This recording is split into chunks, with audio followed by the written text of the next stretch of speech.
Hello everyone, good morning to all of you and welcome to online study point. दोस्तों, आज है 23 मई और आज की इस वीडियो में हम 23 मई से रिलेटेड करंट अफेयर के सभी इंपॉर्टेंट क्वेश्चन को कवर करेंगे। तो यदि आप लोगों को इस वीडियो की पीडीएफ चाहिए तो आप हमारे इस मोबाइल एप्लीकेशन को भी इंस्टॉल कर सकते हैं, जिसके लिंक डिस्क्रिप्शन बॉक्स में दी हुई है। स्टार्ट करेंगे हमारा पहला क्वेश्चन। भारतीय चिकित्सा अनुसंधान परिषद, जिसे आप कहते हैं Indian council of medical research, इसने हाल ही में कोविड-19 की टेस्टिंग के लिए किस होम टेस्टिंग किट को मंजूरी दी है? तो हाल ही में आईसीएमआर के द्वारा कोविशील्ड, जो कि एक टेस्ट किट है, इसे मंजूरी दे दी गई है। कहने का मतलब है कि जैसे आप लोग अपना कोरोना टेस्ट करवाते होंगे तो रिपोर्ट तुरंत तो नहीं आती होगी, कई बार इसकी रिपोर्ट आने में एक एक हफ्ते का समय लग जाता है। तो ऐसे में क्या होता है कि उस व्यक्ति को तो ये भी पता नहीं कि मुझे कोरोना है या नहीं, मतलब कि वह असमंजस की स्थिति में रहता है। इस दौरान वह भीड़ भाड़ वाले इलाके में भी चला जाता है, लोगों से मिल लेता है, बाद में उसे पता चलता है कि उसका कोरोना पॉजिटिव था। तो इस तरह वो कई लोगों को संक्रमित भी कर देता था। तो इन्हीं सब समस्याओं को देखते हुए एक लैब है जिसका नाम है माई लैब प्राइवेट लिमिटेड। ये कहाँ स्थित है? ये स्थित है पुणे में। इसने अभी हाल ही में भारत का पहला सेल्फ टेस्ट किट, जिसका नाम है कोविशील्ड, इसे डेवलप किया है और इसे हाल ही में आईसीएमआर के द्वारा मंजूरी दे दी गई है। खास बात यह है कि इस टेस्ट किट के माध्यम से मात्र 15 मिनट के अंदर रिजल्ट का पता चल सकेगा कि आप कोरोना पॉजिटिव हैं या निगेटिव हैं। और अगले महीने से लगभग 1.25 करोड़ टेस्ट किट ये प्रोड्यूस कर सकेगा और आप कह सकते हैं कि लगभग हर मेडिकल शॉप में ये टेस्ट किट अवेलेबल होगी, ताकि लोग अपना ये जो कोरोना टेस्ट है ये घर पर ही कर सकें। तो इस संक्रमण के दौर में माई लैब प्राइवेट लिमिटेड, जो कि पुणे में स्थित है, इसके द्वारा किया गया ये एक सराहनीय कार्य है। अच्छा, पुणे में और किसका हेडक्वार्टर स्थित है? सीरम इंस्टीट्यूट ऑफ इंडिया, जो कि भारत में कौन सी वैक्सीन का निर्माण कर रही है? कोविशील्ड का। अगला क्वेश्चन है, प्रधानमंत्री नरेंद्र मोदी जी ने गुजरात के चक्रवात ताउते से प्रभावित इलाकों में राहत व पुनर्वास के लिए कितने करोड़ रुपए की वित्तीय सहायता का ऐलान किया है? तो ताउते चक्रवात चर्चे में रहा है। 2021 का ये पहला चक्रवात है और इसका नाम ताउते ये किसके द्वारा रखा गया है? म्यांमार के द्वारा। इससे जो गुजरात प्रभावित हुआ है, इसके लिए गुजरात को 1000 करोड़ रुपए की वित्तीय सहायता देने का ऐलान किया गया है प्राइम मिनिस्टर नरेंद्र मोदी जी के द्वारा। और यदि देखा जाए तो इस चक्रवात ने सबसे ज्यादा पश्चिमी इलाके को प्रभावित किया है। तो ऐसे में इस चक्रवात में मारे गए परिजनों को 2-2 लाख रुपए, साथ ही इस आपदा में जो लोग घायल हुए हैं इन्हें 50,000 रुपए तक की राशि प्रोवाइड कराई जाएगी। और मैंने आप लोगों को टाइप ऑफ साइक्लोन भी बताया था। ऐसा साइक्लोन जिसका जो स्पीड है ये 31 से 50 किलोमीटर तक होता है, ये होता है डिप्रेशन स्टेज का, मतलब कि ये उतना ज़्यादा खतरनाक नहीं होता। इसमें सबसे ज़्यादा खतरनाक होता है सुपर साइक्लोनिक स्ट्रोम, जिसकी स्पीड 200 किलोमीटर प्रति घंटे से अधिक होती है। और साइक्लोनिक यानी कि सुपर साइक्लोनिक स्ट्रॉम, इसका उदाहरण यदि पूछा जाए तो लास्ट ईयर जो अम्फान चक्रवात रहा था, ये था सबसे खतरनाक चक्रवात। जो यूनाइटेड नेशन है, इसके द्वारा एक रिपोर्ट भी जारी की गई थी जिसमें यह बताया गया था कि इसी अम्फान चक्रवात से भारत को पिछले वर्ष लगभग $14 बिलियन का नुकसान भी हुआ था। तो यहाँ तो हम बात कर रहे हैं ताउते चक्रवात की। ये किस कैटेगरी में आता है? तो ये आता है very and extremely severe cyclone storm की कैटेगरी में। हाल ही में चर्चे में रहा नारदा स्टिंग ऑपरेशन, ये किस राज्य से संबंधित है? तो ये संबंधित है पश्चिम बंगाल से। हाल ही में पश्चिम बंगाल के नवनिर्वाचित 2 मंत्रियों को गिरफ्तार किया गया है। हालांकि गिरफ्तार तो 4 लोगों को किया गया है, जिसमें कि 2 मंत्री ऐसे हैं टीएमसी के जो कि नवनिर्वाचित हुए हैं। पहले तो हैं फरहाद हाकिम, दूसरे हैं सुब्रतो मुखर्जी और 2 अन्य हैं मदन मित्रा और चौथे हैं सोवन चट्टोपाध्याय। ये मुद्दा चर्चे में रहा है। यदि आप लोगों ने न्यूज़ में देखा भी होगा तो यहाँ के जो मुख्यमंत्री ममता बनर्जी ये सीबीआई के ऑफिस में जाती हैं और कहती हैं कि मेरे मंत्रियों को छोड़ दिया जाए या तो मुझे भी गिरफ्तार कर लो। तो अब सवाल ये आता है कि ये जो नारदा स्टिंग ऑपरेशन है ये चर्चे में क्यों रहा है और इन चारों को गिरफ्तार क्यों किया गया है? इसकी हिस्ट्री की यदि हम बात करें तो एक न्यूज़ चैनल हुआ करता था जिसका नाम था तहलका। तहलका ये किस लिए जाना जाता था? स्टिंग ऑपरेशन के कारण। अभी स्टिंग ऑपरेशन ये क्या होते हैं? तो किसी भी व्यक्ति के पास हिडन कैमरा रख करके उससे बातें उगलवाना, उसकी बातों को रिकॉर्ड कर लेना, चाहे वीडियो बना करके, जैसे कि आप लोग देख भी रहे होंगे इस महामारी के बीच जो लोग कालाबाजारी कर रहे हैं, तो न्यूज़ रिपोर्टरों के द्वारा एक तरह का स्टिंग ऑपरेशन चलाया जा रहा है कि किस एरिया में या कौन सा व्यक्ति कालाबाजारी कर रहा है। ये काफ़ी चर्चे में है। तो यहाँ हम बात कर रहे हैं नारदा स्टिंग ऑपरेशन की। तो यहाँ से मैं आप लोगों को ये बताना चाह रही हूँ कि ये जो तहलका न्यूज़ चैनल था, इसके उस समय एमडी थे मैथ्यू सैमुअल। तो मैथ्यू सैमुअल ये तहलका न्यूज़ चैनल को छोड़ देते हैं और खुद का अपना चैनल बनाते हैं और इसका नाम रखते हैं नारदा। तो नारदा ये इसी की कंपनी है, आप कह सकते हैं। तो बात है 2016 की। 2016 के समय जब पश्चिम बंगाल में विधानसभा चुनाव हो रहे थे, तो उसके पहले इन्होंने क्या किया कि अपने किसी व्यक्ति को इन मंत्रियों के पास भेजकर रिश्वत देते हुए उस स्टिंग ऑपरेशन में दिखाया था। मतलब कि उन मंत्रियों को ये लालच दिया गया कि आप हमारा ये काम कर दीजिए और बदले में पैसे ले लीजिए। तो पैसे लेते हुए इनका एक वीडियो रिकॉर्ड किया गया, जो कि सीबीआई के पास जब गया, सीबीआई ने इसकी जांच की, तब ये बात पता चली कि ये जो पूरा स्टिंग ऑपरेशन रहा था और ये जो पैसे लेने वाली बात थी, ये एकदम सच थी। तो ऐसे में क्या किया कि सीबीआई ने इन्हें गिरफ्तार करने का मन बनाया, गिरफ्तार करने के लिए तैयार भी हुई। और यहाँ दिक्कत ये भी थी कि जो सीबीआई है, ये ऐसे ही किसी राज्य में जाकर के किसी व्यक्ति को गिरफ्तार तो नहीं कर सकती, ना ही किसी तरह की जांच पड़ताल कर सकती है, क्योंकि ममता बनर्जी ने इनसे ये अधिकार तो पहले ही छीन रखा है। ऐसे में सीबीआई के पास क्या ऑप्शन है? सीबीआई ने दरवाजा खटखटाया सुप्रीम कोर्ट का, सुप्रीम कोर्ट तक अपनी बात पहुंचाई और बाद में सुप्रीम कोर्ट ने क्या किया, सीबीआई को इसकी परमिशन दे दी, जिसके तहत सीबीआई ने पश्चिम बंगाल के इन 4 व्यक्तियों को गिरफ्तार किया है, जिसमें कि 2 वे हैं जो कि टीएमसी के हैं और हाल ही में नवनिर्वाचित हुए हैं। तो इसी के विरोध में ममता बनर्जी ये सीबीआई के ऑफिस में जाती हैं और कहती हैं कि अब मुझे भी गिरफ्तार कर लो। तो ये था पूरा मैटर। अब यदि हम बात करें पश्चिम बंगाल की, तो इसकी राजधानी है कोलकाता, जो कि हुगली नदी के किनारे बसी हुई है। और मुख्यमंत्री तो अभी फिर से चुन के आ गई हैं ममता बनर्जी। राज्यपाल है जगदीप धनखड़। और इम्पोर्टेंट नेशनल पार्क की यदि बात की जाए तो बक्सा, गोरुमारा और जल्दापारा ये सभी स्थित है पश्चिम बंगाल में ही। भारत का पहला टायर पार्क पश्चिम बंगाल में ही स्थापित किया जाएगा।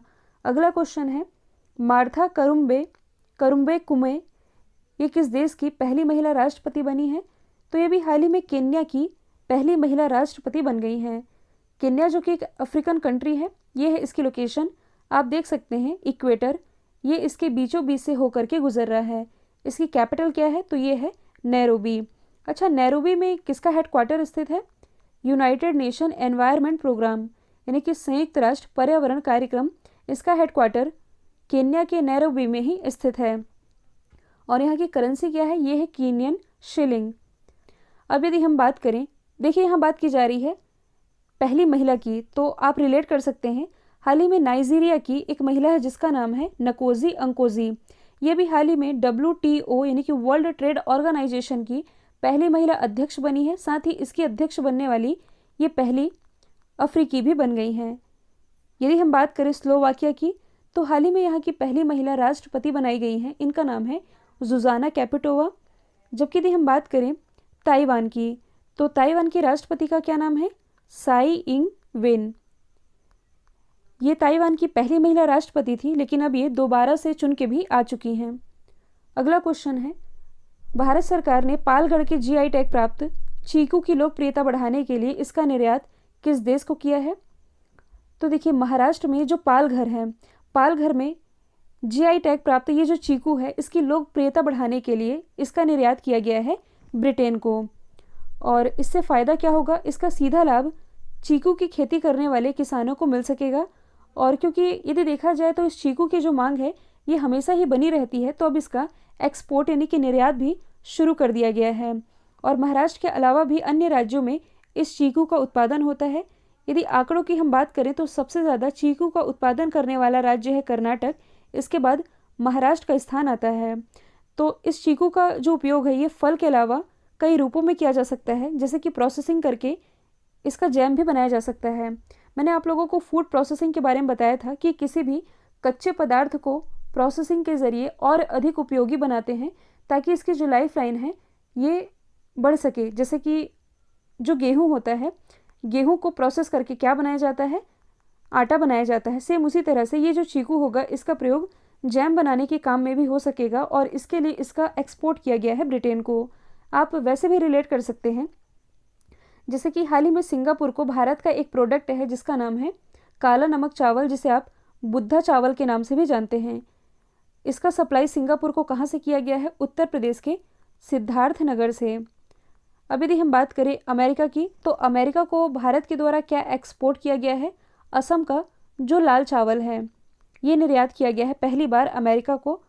और ये करंट की न्यूज़ है, 2-4 दिन पहले मैंने आप लोगों को पढ़ाया था कि हाल ही में जो डेनमार्क है, उत्तराखंड उत्तराखंड में जिस जैविक बाजरे का उत्पादन होता है, जैविक बाजरा हम क्यों कह रहे हैं, क्योंकि इसका जो उत्पादन है ये पूरी तरह से जैविक खेती के माध्यम से किया गया है। तो पहली बार डेनमार्क को इस जैविक बाजरे का एक्सपोर्ट किया गया है भारत सरकार के द्वारा। यहाँ हम बात कर रहे हैं ब्रिटेन की। तो ब्रिटेन, इसकी कैपिटल है लंदन। लंदन जो कि टेम्स नदी के किनारे बसा हुआ है। यहाँ की करेंसी क्या है? Pound sterling. और जल्द ही जो ब्रिटेन है ये अपनी एक नई डिजिटल करेंसी जिसका नाम है ब्रिट कॉइन, ये लाने जा रहा है। ब्रिटेन के प्राइम मिनिस्टर हैं बोरिस जॉनसन। और जो ब्रिटेन है ये क्लाइमेट इमरजेंसी लागू करने वाला विश्व का पहला देश है। इसके अलावा ये यूरोपीय यूनियन से भी बाहर हो चुका है। और ब्रिटेन के यूरोपीय यूनियन से बाहर होने के बाद अब यूरोपीय यूनियन में कुल कंट्रीज़ की संख्या हो गई है 27। अगला है, हाल ही में सुंदरलाल बहुगुणा का लंबी बीमारी के बाद निधन हो गया है। ये किस आंदोलन से संबंधित थे? सुंदरलाल बहुगुणा, जो कि हम स्कूल टाइम से इनका नाम पढ़ते आ रहे हैं, ये रिलेटेड थे चिपको आंदोलन से। चिपको आंदोलन ये कब हुआ था? तो ये हुआ था 1974 में। अभी प्रेजेंट टाइम में जो उत्तराखंड है, उत्तराखंड के चमोली डिस्ट्रिक्ट में ये हुआ था, जिसमें कि जो आंदोलनकारी थे ये सुंदरलाल बहुगुणा के नेतृत्व में पेड़ों से चिपक गए थे। और क्यों चिपके थे? ताकि वहाँ जो वन की कटाई करने वाले अधिकारी आए थे ये पेड़ों को ना काट सकें। तो पेड़ों के संरक्षण में इन्होंने जो भूमिका निभाई थी, इसके लिए इन्हें चिपको आंदोलन के प्रणेता के रूप में जाना जाता है। साथ ही इन्हें भारत सरकार के द्वारा 2009 में पद्म विभूषण से भी सम्मानित किया जा चुका है। और हाल ही में इनका निधन हो चुका है। नाम है सुंदरलाल बहुगुणा। अगला है, हाल ही में एशिया के दूसरे सबसे धनी व्यक्ति कौन बन गए हैं? तो एशिया के सबसे धनी व्यक्ति ये तो मुकेश अंबानी ही हैं, आप सभी जानते हैं। लेकिन यहाँ से इम्पॉर्टेंट है दूसरे सबसे धनी व्यक्ति, क्योंकि हाल ही में भारत के जो गौतम अडानी हैं ये होंग सांग को पीछे छोड़ते हुए एशिया के दूसरे सबसे धनी व्यक्ति बन गए हैं। तो हाल ही में ब्लूमबर्ग बिलियनियर्स रिच इंडेक्स जारी की गई थी, जिसमें कि यदि हम एशिया की बात करें तो मुकेश अंबानी ये पहले स्थान पर है। इनकी नेट वर्थ है $76.3 बिलियन की, जबकि जो गौतम अडानी है इनकी नेट वर्थ रही है $67.6 बिलियन। जबकि जो चाइना के जैक मा हैं, अब ये इनकी रैंकिंग हो गई है 5वीं। हाल ही में अंतर्राष्ट्रीय जैव विविधता दिवस ये कब मनाया गया है? तो ये हाल ही में 22 मई को मनाया गया है। तो जैव विविधता के प्रति लोगों को अवेयर करने के लिए, एक तरह का जागरूकता फैलाने के लिए ये दिवस मनाया जाता है 22 मई को। इस बार ये जो दिवस मनाया गया इसकी थीम थी we are part of the solution, यानी कि हम समाधान का हिस्सा हैं। यदि हम बाकी ऑप्शन की बात करें तो 18 मई को मनाया गया है वर्ल्ड म्यूजियम डे, 20 मई को मनाया गया है वर्ल्ड बी डे और 21 मई को मनाया गया है एंटी टेररिज्म डे, यानी कि आतंकवाद विरोधी दिवस। अगला है, हाल ही में EY द्वारा जारी 57 अक्षय ऊर्जा देश आकर्षण सूचकांक में कौन सा देश टॉप पर रहा है? तो इसमें टॉप पर रहा है USA और दूसरे स्थान पर इसमें रहा है चाइना, जबकि अपने देश भारत की रैंकिंग इसमें रही है 3री। अब ये किस तरह का इंडेक्स है? तो कहने का मतलब है कि जो रीन्यूएबल एनर्जी होती है, रीन्यूएबल एनर्जी को लेकर के कौन सा देश कितना अच्छा कार्य कर रहा है, इस पर बेस्ड ये रैंकिंग जारी की जाती है, जिसमें टॉप पर रहा है अमेरिका। देखिए, इन्हीं 3 कंट्रीज से एक और इंडेक्स आप रिलेट कर सकते हैं जो कि करंट से भी रिलेटेड है। ये तो बात हुई अक्षय ऊर्जा सूचकांक की। यदि आप लोगों को याद होगा तो हाल ही में एक और रैंकिंग जारी की गई थी कि कौन सा देश दुनिया में सबसे ज़्यादा कार्बन का उत्सर्जन करता है। तो इसमें पहले स्थान पर चाइना था, दूसरे स्थान पर अमेरिका और अपने देश भारत की रैंकिंग इसमें 3री थी। तो अब हम जान लेते हैं अमेरिका के बारे में। इसकी कैपिटल है वॉशिंगटन DC, जो कि पोटोमैक नदी के किनारे बसी हुई है। इसी वॉशिंगटन DC को अमेरिका के 51 राज्य के रूप में प्रस्तावित किया गया है। यहाँ के प्रेसिडेंट कौन है? तो ये हैं जो बाइडन। भारतीय मूल की जो कमला हैरिस है ये है यहाँ की उपराष्ट्रपति। और करेंसी तो आप सभी जानते हैं, ये है US डॉलर।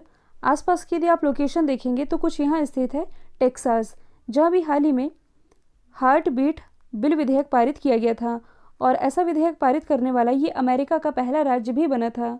कनाडा के पास ये जो आप देख रहे हैं कनाडियाई शील्ड, जहाँ भी हाल ही में विश्व का सबसे पुराना पानी भी खोजा गया है।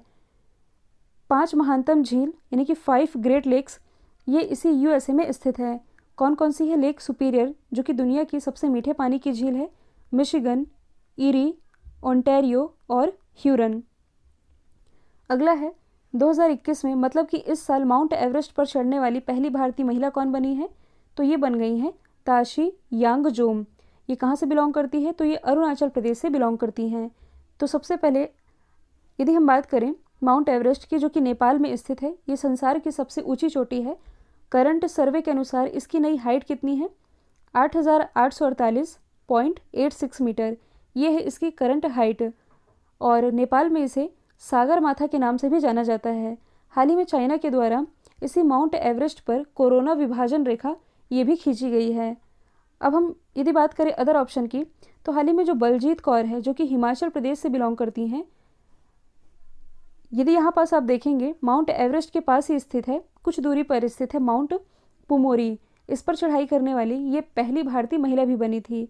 यदि हम बात करें अरुणिमा सिन्हा की, जो कि माउंट एवरेस्ट पर चढ़ाई करने वाली पहली दिव्यांग महिला है, पहली भारतीय दिव्यांग महिला। बछेंद्री पाल, जो कि माउंट एवरेस्ट पर चढ़ाई करने वाली भारत की पहली महिला हैं। और यदि आप करंट से रिलेट कर सके तो हाल ही में माउंट एवरेस्ट पर 25 बार चढ़ाई करने वाले दुनिया के पहले व्यक्ति कौन बने हैं? कामी रीता शेरपा, जो कि नेपाल से ही बिलोंग करते हैं। हाल ही में वर्ल्ड कोरियोग्राफर अवार्ड जीतने वाले सबसे पहले भारतीय कौन बने हैं? कोरियोग्राफी मतलब आप वही समझ सकते हैं कि जो डांस सिखाते हैं। तो वर्ल्ड कोरियोग्राफर अवार्ड जीतने वाले ये पहले भारतीय बन गए हैं सुरेश मुकुंद। सुरेश मुकुंद, इन्हें आप लोगों ने काफ़ी टीवी रियलिटी शो में भी देखा होगा। तो इन्होंने हाल ही में 10वां वर्ल्ड कोरियोग्राफी, मतलब कि इसका 10वां एडिशन रहा था, ये वर्ल्ड कोरियोग्राफी अवार्ड अपने नाम किया है और इसे कोरियो अवार्ड के नाम से भी जाना जाता है। वर्ल्ड कोरियो अवार्ड, जिसे डांस के ऑस्कर के रूप में भी जाना जाता है। तो ये जीतने वाले ये पहले भारतीय बन गए हैं। अमेरिका का एक टीवी रियलिटी शो है जिसका नाम है वर्ल्ड ऑफ डांस। इसके विनर कौन रहे थे? तो इसके विनर थे द किंग। और द किंग ये हैं कौन? तो ये भारतीय ही हैं, एक तरह का ग्रुप है। और इन्हें, इनकी जो कोरियोग्राफी थी, मतलब कि इन्हें भी कोरियोग्राफ ये इन्हीं सुरेश मुकुंद के द्वारा किया गया था। और आप लोगों ने यदि ABCD 2 मूवी देखी होगी, जो कि 2015 में रिलीज़ हुई थी, तो ये इन्हीं के जीवन पर आधारित है। नाम है सुरेश मुकुंद। कल जो मैंने आप लोगों से सवाल पूछा था, इसका राइट आंसर था राजस्थान। अब आप लोगों के लिए आज का सवाल है, स्मार्ट सिटी मिशन योजनाओं के क्रियान्वयन में कौन सा राज्य पहले स्थान पर है? तो इसका जो भी आंसर कमेंट बॉक्स में बताइएगा। वीडियो यदि पसंद आए तो लाइक कीजिए, शेयर कीजिए और चैनल को सब्सक्राइब करना बिल्कुल मत भूलिएगा।